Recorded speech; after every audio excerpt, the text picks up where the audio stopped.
ایک عمل اللہ کو پسند اور ایک عمل شیطان کو۔ اور ان سے نبی کریم صلی اللہ علیہ وآلہ وسلم نے فرمایا کہ اللہ تعالیٰ چھینک کو پسند کرتا ہے اور جمائی کو ناپسند کرتا ہے۔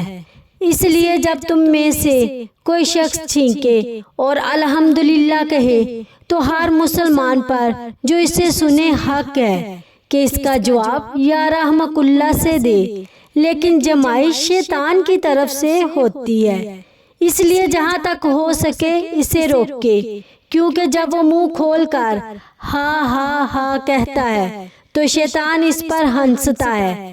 نبی کریم صلی اللہ علیہ وآلہ وسلم نے فرمایا کہ اللہ تعالیٰ چھینک کو پسند فرماتا ہے، کیونکہ چھینک کے ذریعے جسم کو راحت ملتی ہے۔ اسی لیے جب انسان چھینکے تو فوراً الحمدللہ کہے، اور جو مسلمان اسے سنے وہ یا رحمک اللہ کہہ کر اس کے لیے دعا کرے۔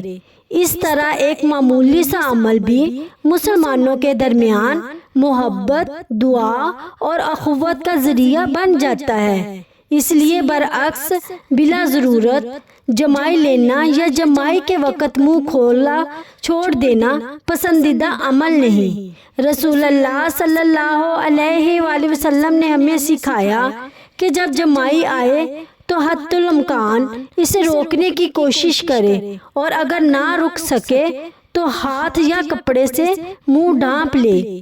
اس سے ادب بھی قائم رہتا ہے اور شیطان کو خوش ہونے کا موقع بھی نہیں ملتا۔ اللہ تعالیٰ ہمیں نبی کریم صلی اللہ علیہ وآلہ وسلم کی ہر سنت کو محبت کے ساتھ اپنانے اور اس پر عمل کرنے کی توفیق عطا فرمائے۔ آمین۔